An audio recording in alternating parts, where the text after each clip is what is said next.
Sobat Islampedia, banyak yang berspekulasi mengenai lokasi pengembaraan Zulkarnain. Tetapi, benarkah bahwa Al-Quran ternyata sudah memberikan ciri-ciri dari lokasi yang dilalui oleh Zulkarnain? Rupanya hal tersebut telah tertuang dalam surat Al-Kahfi ayat 86, 90, dan 93.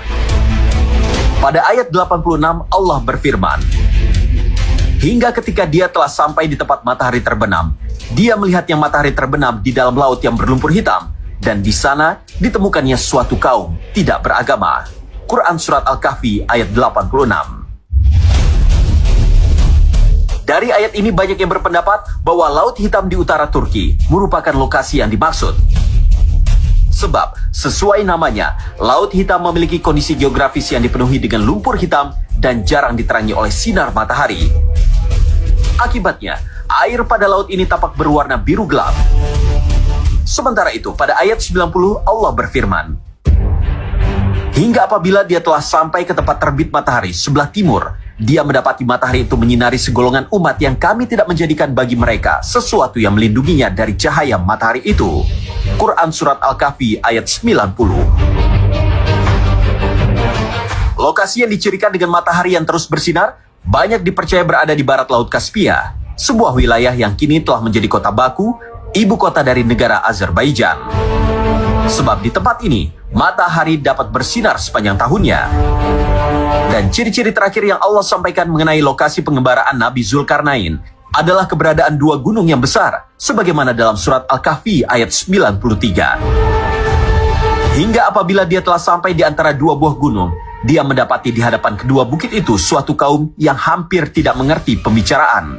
Quran Surat Al-Kahfi ayat 93.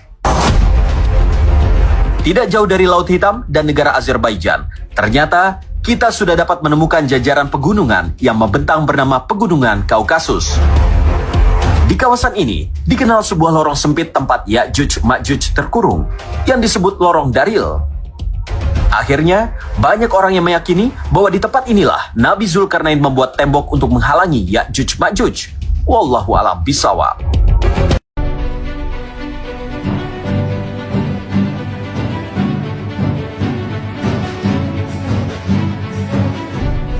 Penemuan makam yang diduga milik Nabi Zulkifli di Cina menjadi berita viral dan perbincangan hangat di berbagai platform media sosial pada tahun 2025. Lokasi makam ini ditemukan di balik keruntuhan tembok besar Cina, tepatnya di wilayah utara Provinsi Hebei, setelah terjadi longsor yang membuka sebuah lorong bawah tanah yang mengarah ke sebuah ruangan kecil berisi batu nisan dengan ukiran kaligrafi Arab dan aksara kuno lainnya. Batu nisan tersebut bertuliskan dalam bahasa Arab kalimat yang menyebut, hamba Allah yang terpilih, utusan di antara para utusan, dan nama, Zulkifli, yang memuatkan dugaan bahwa makam itu milik Nabi Zulkifli, salah satu nabi yang disebut dalam Al-Quran. Pemerintah Cina awalnya mencoba merahasiakan penemuan ini karena khawatir menimbulkan gejolak, namun informasi bocor dan menjadi viral di media sosial, menarik perhatian jutaan orang dari berbagai negara, baik Muslim maupun non-Muslim. Tim gabungan dari arkeolog nasional, ahli sejarah, dan pejabat Kementerian Budaya dan Warisan Sejarah Cina turun langsung untuk meneliti makam tersebut. Mereka mengakui makam itu sangat tua dengan ciri khas budaya Islam, namun belum secara resmi menyatakan itu makam seorang nabi, melainkan makam tokoh suci dari Timur Tengah yang diperkirakan datang ke Cina pada masa sangat awal. Penemuan ini memicu minat besar masyarakat Cina terhadap Islam, dengan ribuan orang mulai berdatangan ke lokasi makam, dan bahkan terjadi peningkatan signifikan jumlah orang yang memeluk Islam di Cina setelah berita ini tersebar.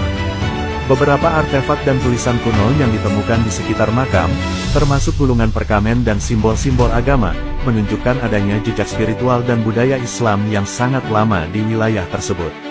Struktur bangunan di sekitar makam menyerupai rumah ibadah kecil yang menghadap ke arah barat Makkah dengan ukiran simbolik yang mengindikasikan penyerahan diri kepada Tuhan, memperkuat hipotesis bahwa makam ini berhubungan dengan sosok religius penting. Tradisi dan cerita lokal di sekitar daerah makam juga menunjukkan adanya komunitas yang memiliki kebiasaan unik seperti berpuasa, yang tidak lazim dalam budaya Cina, diduga sebagai warisan dari pengikut Nabi Zulkifli. Penemuan ini menjadi momen penting dalam sejarah Islam dan dunia, karena menunjukkan kemungkinan jejak kehadiran Nabi dan pengikutnya di wilayah yang sangat jauh dari pusat dunia Islam tradisional. Dengan demikian, makam Nabi Zulkifli yang diduga ditemukan di Cina merupakan penemuan arkeologis dan sejarah yang sangat signifikan, yang membuka peluang kajian lebih lanjut mengenai penyebaran ajaran Islam dan sejarah para nabi di Asia Timur.